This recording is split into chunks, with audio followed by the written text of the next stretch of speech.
బంగారం లేట్ అయింది, పడుకోమ్మా. ప్లీజ్ నన్ను ఒక్క కదా నాన్న. కార్టూన్ ఛానల్ చూసుకోమ్మా. ఇప్పుడు టీవీ ఏంటి? ఆ కథ ఏదో చెప్పు, పడుకోబెట్టు. నాన్న చెప్పు నాన్న, చెప్పు నాన్న. సరే.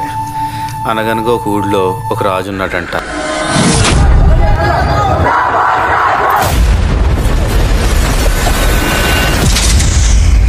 చూసావా? కొండలకి సముద్రానికి మధ్య ఉన్న అడవి. ఆ బందిపోట్లలో 3 తెగలుండేవి. ఈ 3 తెగలు కొన్ని వందల సంవత్సరాలు వాళ్ళకి ఎదురు లేకుండా ఎదిగారు. బయట వాళ్ళు రాకుండా చుట్టూ పెద్ద పెద్ద గోడలు కట్టుకుని అతిపెద్ద ఆర్మీని తెచ్చుకొని తిరుగులేని శక్తిగా మలిచాడు. వాడి పేరు ఏ పేరు పెట్టాడు?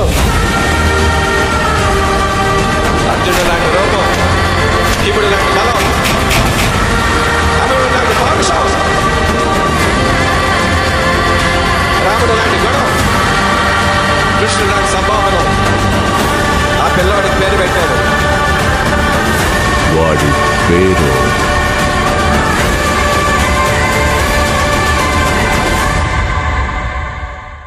ఈశ్వర్కి ముందు ఒక్క ఫ్యాన్ ఉంటే చాలు అని స్టార్ట్ అయింది.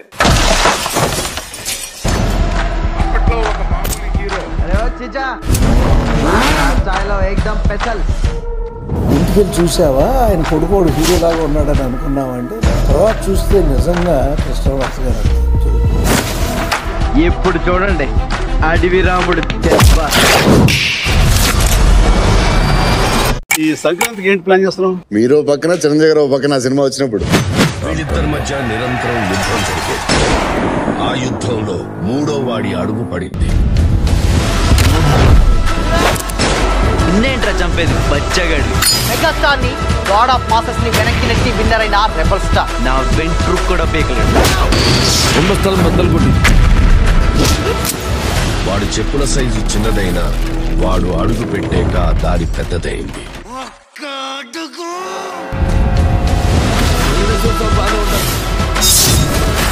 తలదించుకోవాల్సింది తప్పు చేసినప్పుడు. తప్పుడు నా కొడుకులు కాదు. ఇంకేం పీకుతావురా? చూసి చలు ఛత్రపతి ఛత్రపతి అని శివాజీని పొగిడారు. ఛత్రపతి 1.5 మర్డర్ చేసి కుర్చీ ఎక్కేశావు.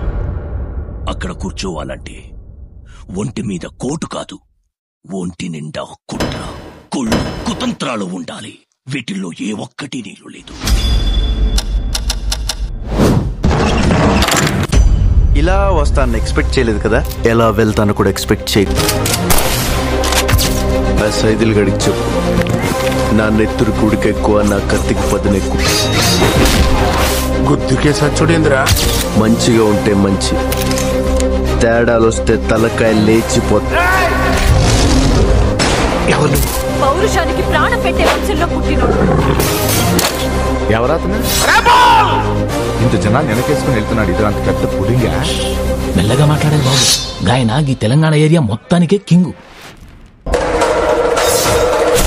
ఇప్పుడు బుజ్జి ఎలా ఉన్నాడు? అడిగంటే ఇప్పుడే షోరూంలో తిన్న పండ్లా ఉన్నాడు. ఈ బండి చూసావా? నీ క్యారెక్టర్ నాకు నచ్చింది. అడేమన్నాడు రాడు? అక్కడ కూర్చోవాలంటే ఒంటి మీద కోటు కాదు, ఒంటి నిండా కుట్ర, కుళ్ళు, కుతంత్రాలు ఉండాలి. వీటిల్లో ఏ ఒక్కటి నీళ్ళు లేదు. ఏ సమీరా లే చూడు నా కొడుకుని ఎలా కొడతారు. 6 feet height, 6 pack. ఈ బిజినెస్ లో ఎంతమంది ప్రాణాలు తీసావో తెలుసా? తప్పులేదు. చరిత్ర మనకు నేర్పింది ఒకటే, మనం బ్రతకాలంటే ఎవరినైనా ఎంతమందినైనా చంపొచ్చు. డబ్బు కోసం మనిషిని చంపడం చాలా తప్పు. నీకు ఫ్యామిలీ ఉంది కదా, దాని వాల్యూ తెలుసు కదా. ఇప్పుడు ఆ మున్నా మనకు అవసరం. ఓసారి పిలిపించి మాట్లాడతాం. రంగారెడ్డి జిల్లా చిన్నారం మండలం కాజీపల్లి అటవీ ప్రాంతాన్ని హీరో ప్రభాస్ దత్తత తీసుకున్నారు. మీరు వేసే ప్రతి అడుగు వెనుక మున్నా ఉన్నాడని నమ్మండి. కేరళ వరద బాధితులకు యాక్టర్ ప్రభాస్ విరాళం ప్రకటించారు. కేరళ సీఎం రిలీఫ్ ఫండ్ కు 2 కోట్ల విరాళం ఇచ్చారు. కరోనాపై పోరాటానికి హీరో ప్రభాస్ 4 కోట్ల విరాళం అందజేశారు. పీఎం రిలీఫ్ ఫండ్ కు 3 కోట్లు, ఏపీ తెలంగాణకు 50 లక్షల చొప్పున విరాళం ఇచ్చారు ప్రభాస్. నీకు అండగా ఉంటాను నేను మాటిచ్చాను. దానికోసం ప్రాణమైనా ఇస్తా. అయ్యయ్యో, ఏంటి నాయనా ఏం చేస్తున్నా? ఈ ఆదివాసీ పాదాల దగ్గర కూర్చోవడం నీ గౌరవానికి తగదు. నేనేమో తక్కువ జాతి దాన్ని, కానీ నువ్వేమో రాజయోధుల్లా ఉన్నావు. బహుశా రాకుమారుడివేమో. వద్దు బాబు వద్దు, నన్ను పాపిని చెయ్యొద్దు. మనం జన్మతో కాదు, చేసే కర్మతో చిన్న పెద్ద అవుతాం. ఒక క్యాన్సర్ పేషెంట్కి ముద్దు పెట్టాడు. 1 గంట అలా కూర్చున్నాడు. ఆయన 2 గంటల్లో చచ్చిపోతానన్న వ్యక్తి 20 రోజులు బతికాడు. నేనున్నా కదా, పడుకో. ఇది ఓన్లీ ప్రభాస్ వస్తం వల్ల బతికాడు. 2010 ఫిబ్రవరిలో మహాశివరాత్రి ముందు రోజు నేను సిక్కాను.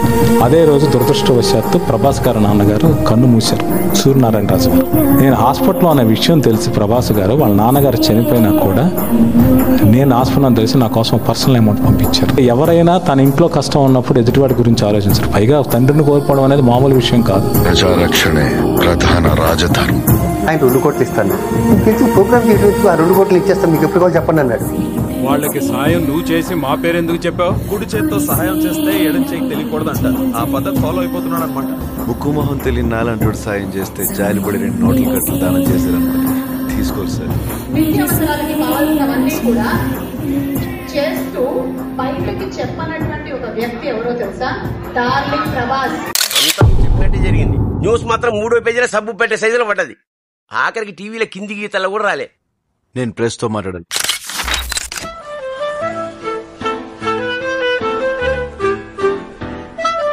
నేనేం ఆడతాను ప్రతిదీ ఎప్పుడు ఒకటే స్టైల్ కదా, పెద్ద ఎక్కువ మాడడం రాదు. నేను మాట్లాడు lazy, shy and can't meet people. So 3 problems I have. I think about it like, why am I in this field? Am I right or wrong? Promotion అంటే భయపడిపోవడం, మైక్ అంటే ఇంకేదో చేసేయడం. What would you like to say something in Hindi? Jai Hind. She stopped. Thanks God. ఏదో tablet వేసుకున్నాను sir, మర్చిపోతాను. ఇంత good bye అంత bad boy లా ఎలా చూపించారు? నేను మాసే. మీరు అరిసినప్పుడల్లా ఇంకా చెత్త కొట్టాలి వేస్తున్నా. ఈ రెబల్ పేరు రావడానికి ఆయన ఎంత కష్టపడారో ఆ రెబల్ కాపాడటానికి దేవుడు కరెక్ట్ గా ఒకటిని పంపించారు.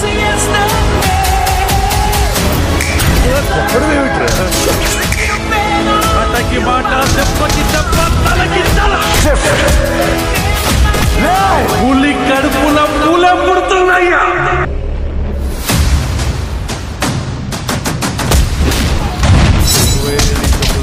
ఇప్పటి నుంచి ఒక లెక్క ఆడి కొడుకొచ్చాడని చెప్పు. 10 నిమిషాలు పాత మనిషినైతే ఇంట్లో ఒక్క మగాడు కూడా మిగలడు. ఈ టైంలో వైలెన్స్ అవసరం? నాది చూడడానికి యాక్షన్ బాడీలో ఉంటది. బేసికలీ నేను చాలా సాఫ్ట్. చిట్టీలు కూడా వదిలేడు.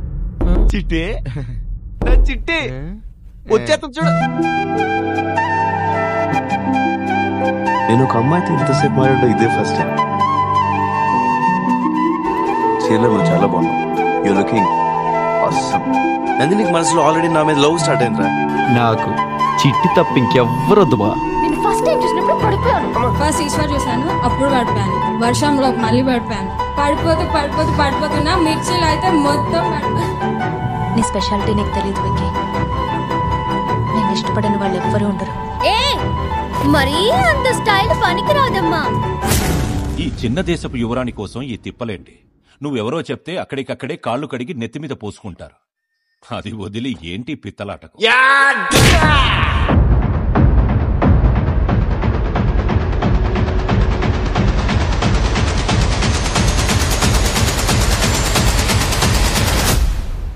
నీట్ షాపింగ్ చేస్తున్నారు.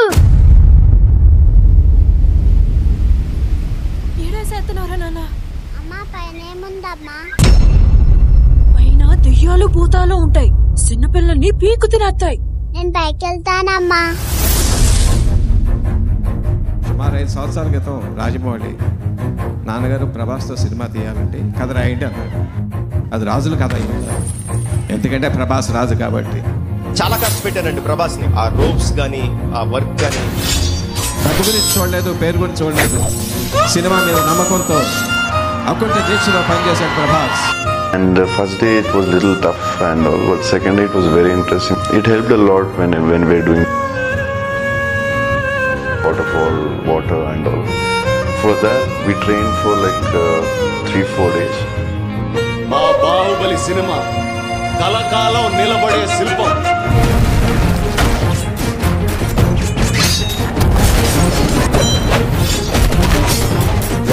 రొమ్ము చీల్చి నెత్తురు చెప్పడానికి వెళుతున్నాను.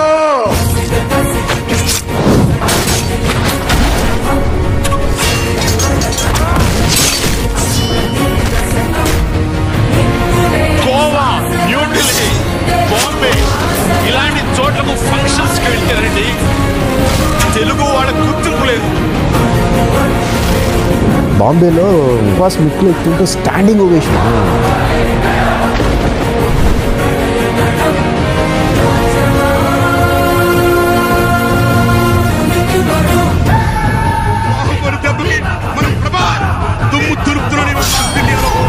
He is today the biggest star in India. He is bigger than any Khan or anyone. His film today will be probably the first film to cross 1,000 crores. తన wax studio పెట్టినప్పుడు కూడా I felt very happy. బట్టలు ఉతకడానికి కాలువ పక్కన ఉండే రాయి కాదు, ఆ రాయి పైన అతని రూపమే చెక్కారంటే అతనేదో గొప్పదే సాధించుండాలి.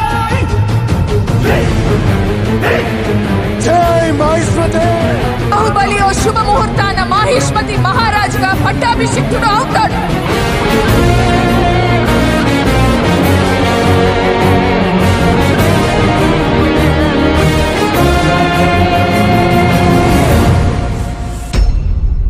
చూస్తుంటే ఈ పాలు ఎక్కేస్తాడేమోరా.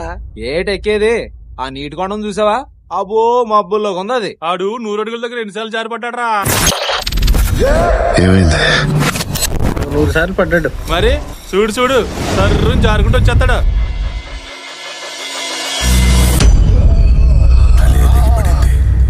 ఇంకా చెయ్యి కాలు ముండెం ఎంతసేపు నిలబడతాయి?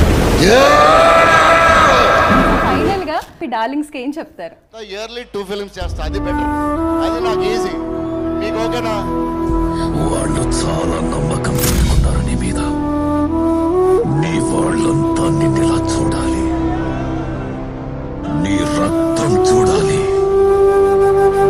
వాళ్ళ నమ్మకాన్ని చంపాలి. ఇది విధి ఆడుతున్న ఆట. నువ్వు నీ జనం దగ్గరికి వెళ్ళాలి. సాగర్ దేవా,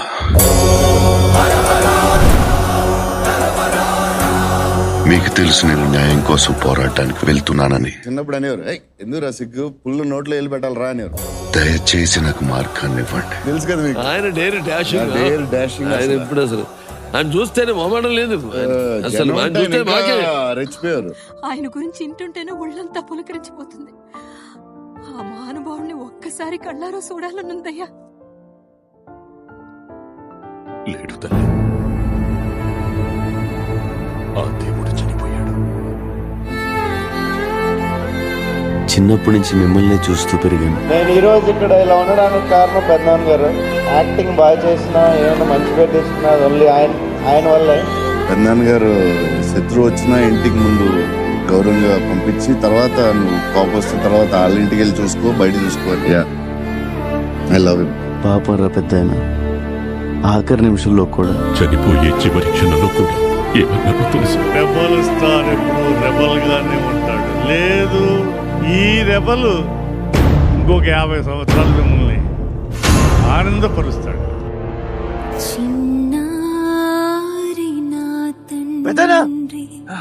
పెద్దనా ఏమైంది? ఏమైంది పెద్దనా?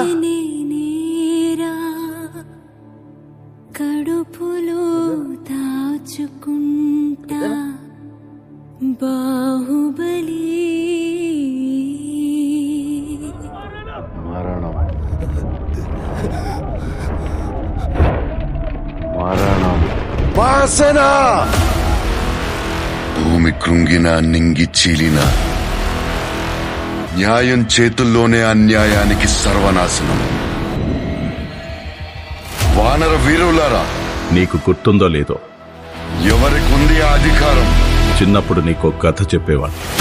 పర్వత పాదాలు వణికి కదులుతాయి మీ హుంకారానికి. ఎంత పెద్ద సమస్య వచ్చినా నరాల్లో రక్తం బదులు అన్ని ప్రవహిస్తున్న మహావీరులు మీరు.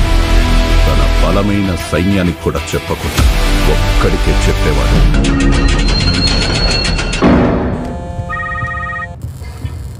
మాట నిలబెట్టుకునే టైం వచ్చింది. ఎంతమందిని తెచ్చుకుంటున్నాం? ఓడించాలంటే సైన్యం కావాలి. ఒక్క సైగ చేస్తే చాలు, సమస్త సైన్యం మనతో వస్తుంది. ఒక సైన్యం కావాలంటే అది వీడిని. వాడేం చేస్తాడు? పెద్ద పెద్ద గోడలు కట్టేదే భయపడి, బయటికి ఎవడిపోతాడని కాదు, లోపలికి ఎవడొస్తాడని.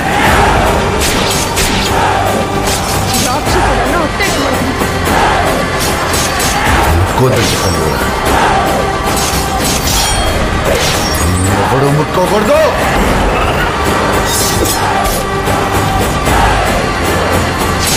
సంతకి పోనా?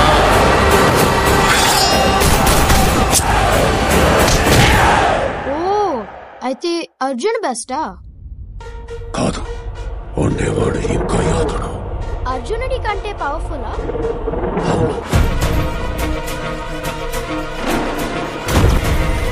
He consistently kept building big franchises. అసలు ఏమనుకుంటున్నారా నా గురించి? అసలు నేనెవరో తెలుసు. The great Bhairava. Welcome to Comic Con.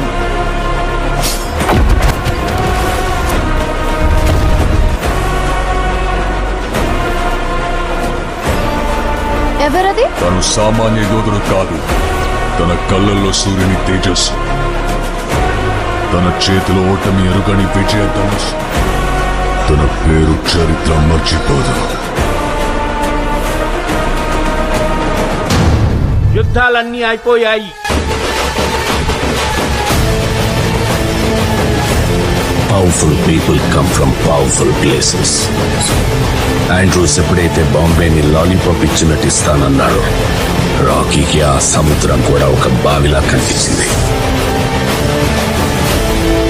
సముద్రం వేరే చోటు ఉందని వెతుక్కుంటూ వెళ్ళాడు. బెంగళూరులో గరుడను చూశాక రాకీ కన్ఫర్మ్ చేసుకున్నాడు, here is a man who comes from that powerful place. అందుకే అవకాశం దొరికినా అతన్ని చంపలేదు, వదిలేశాడు. కేజీఎఫ్ ని ఏలడానికి ఒక్క సైన్యం కావాల్సి వచ్చింది. ఒక్క సైగ చేస్తే చాలు, సమస్త సైన్యం మనతో వస్తుంది. చూసా, నాకు కూడా ఫ్యాన్స్ ఉన్నారు. Hello rebel fans, rebel hardcore fans. Oh my god, I have never seen anything like that in my life, where there were full Prabhas mania. Ground level lo Prabhas is the biggest star in India, daniki doubt లేదు. చూసేవాళ్ళ గుండెల్లో ధైర్యాన్ని నింపి వాళ్ళని సైన్యంలా చేసుకున్నాడు. జనంలా లేడాలి. అర్జునుడు వెనకాల కురుక్షేత్రంలో సైనికుల్లా ఉన్నారు.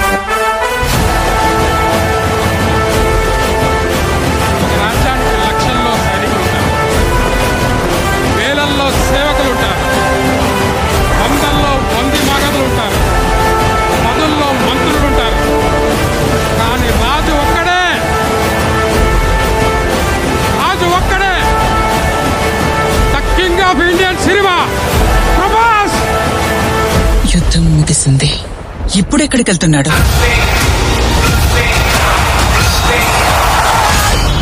They call me king, not because I wear a crown, not because I sit on a throne, but because every word I spit, every line I drop, commands respect, demands fear. I don't follow, I rule. Every syllable, every pause, every breath, it's a weapon. I am the king. In this, is my empire.